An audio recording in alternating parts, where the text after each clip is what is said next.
पहले हमारे यहाँ टोल पे खड़ा होना पड़ता था, हमने फास्टैग लाया, अब कोई रुकना नहीं पड़ता है, 99% पेनिट्रेट हुआ। अब सैटेलाइट बेस्ड टोल सिस्टम ला रहे हैं। What is that? तो ऐसा है कि आपके नंबर प्लेट जहां से आप एंट्री करोगे वहां से नंबर प्लेट का फोटो निकलेगा और जहां से बाहर निकलोगे वहां से फोटो निकलेगा, उतना ही पैसा टोल लगेगा, उसमें टोल काफी कम हो जाएगा। अभी क्या हम एक दो टोल के बीच में भले वो 25 किलोमीटर जाए पर 65 किलोमीटर का टोल लेते हैं, तो नेचुरली उसमें भी कुछ कमी होगा। फिर भी इस पॉलिसी में हम लगातार रिफॉर्म करते जा रहे हैं और कम से कम लोगों को कैसे चार्ज हो इसको जरूर विचार करेंगे। अपने 10 दिन अपार्ट फ्रॉम गडकरी नितिन गडकरी जी, अभी हमने एक ब्रिज बनाया, नीचे में नेशनल हाईवे, ऊपर में रेलवे का ब्रिज है, मुंबई कलकत्ता और दिल्ली मद्रास चेन्नई वाला, उसके ऊपर में मेट्रो है और उसके ऊपर में मेट्रो, फिर रेलवे, नहीं फिर ब्रिज, फिर रेलवे और फिर रोड, ऐसे एक जगह 4 किए। और नागपुर में हमने एक ही पिलर पर ऐसे 4 जगह ब्रिज बनाए, नीचे में रोड, ऊपर में फ्लाईओवर, ऊपर में मेट्रो। फिर दूसरी बात नागपुर की है कि we are the first city in the India यहाँ 24/7 वाटर सप्लाई है और 70% लोगों को 24 घंटा पानी मिलता है। वो पहला शहर है जो टॉयलेट का पानी हम बेचते हैं और उससे 300 करोड़ हमको मिलते हैं महाराष्ट्र सरकार को बेचकर। और अभी ऐसी 10-12 चीजें पर समय की कमी है, अच्छी बात बताऊंगा और वो देखने के लिए आप आइए। मैंने अभी NHI के बीच में 20 एकड़ पर ऑक्सीजन बर्ड पार्क बनाया है और वहाँ फ्रूट्स के पेड़ लगाए हैं। वो फल जो है वो केवल बर्ड्स खा सकते हैं, इंसान नहीं तोड़ सकता, और बहुत सुंदर बना है।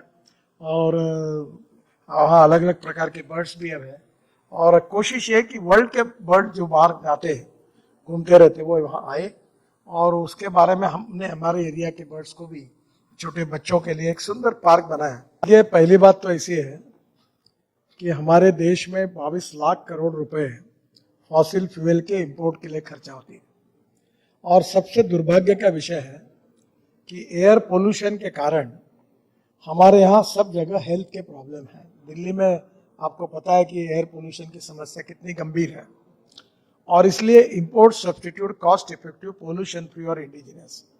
और मुझे खुशी है कि मैं जब इलेक्ट्रिक की बात करता था तो अब इलेक्ट्रिक की स्कूटर, इलेक्ट्रिक की बस, इलेक्ट्रिक की कार आ गई और वो 200% उसमें राइज है। और अभी मैं जो गाड़ी में आया वो फ्लेक्स इंजन है, टोयोटा की गाड़ी है, इनोवा। ये वर्ल्ड की पहली गाड़ी है जो यूरो 6 से इमिशन नॉर्म्स पूरी करती है और इसमें 100% इथेनॉल पे चलती है, 60% बिजली तैयार करती है, 40% इथेनॉल। इथेनॉल का भाव 60 रुपीज़ लीटर है, पेट्रोल का 120 रुपये है, तो एवरेज के हिसाब से इसका 25 रुपीज़ लीटर पेट्रोल का भाव होता है। इसको फ्लेक्स इंजन कहते हैं। और ये गाड़ी अब टाटा, सुजुकी और टोयोटा तीनों भी फ्लेक्स इंजन ला रहे हैं। 2 व्हीलर में बजाज, TVS, हीरो और होंडा, इनको भी इथेनॉल की गाड़ी आई है, और जिसके कारण हम पेट्रोल के बजाय इथेनॉल के पंप भी अब इंडियन ऑयल 400 पंप डाल रही है। तो देश में किसानों ने तैयार किए हुए फ्यूल पर ये चलेंगे। मेरी गाड़ी आपने देखी होगी, उसका पोल्यूशन 0, और हमारी रूरल एग्रीकल्चर इकोनॉमी भी इससे अच्छी होगी। दूसरी बात जो हाइड्रोजन की आपने की, हाइड्रोजन ये फ्यूचर है, और मेरे गाड़ी का नाम है Mirai. Mirai means future, Japan में वर्ड है मिराई, फ्यूचर।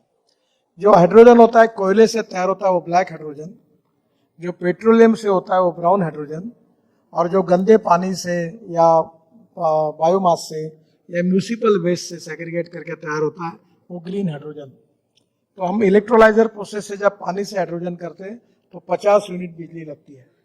मेरा उद्देश्य ये है कि हमारा हाइड्रोजन $1 पर kg मिले, और ये अभी जो कचरा है म्यूनिसिपल वेस्ट, इसको सेग्रीगेट करके प्लास्टिक, ग्लास एंड मेटल अलग करके उसको बायोडाइजेस्टर में डाल के मीथेन तैयार करके उससे ग्रीन हाइड्रोजन बन सकता है। पर ट्रांसपोर्ट ऑफ हाइड्रोजन और हाइड्रोजन के फ्यूलिंग स्टेशंस, इसमें काफ़ी काम करने की आवश्यकता है। मेरी गाड़ी इंडियन ऑयल के फरीदाबाद के सेंटर से हाइड्रोजन भर के आती है। अभी देश में इसकी सुविधा नहीं है, हमारे यहाँ नहीं बनते, पर इसमें काम शुरू है। अब हाइड्रोजन बनना शुरू हो गया, हाइड्रोजन फ्यूल सेल की बसेस आ गई, पर हाइड्रोजन ट्रांसपोर्ट करना इसमें थोड़ी दिक्कत है।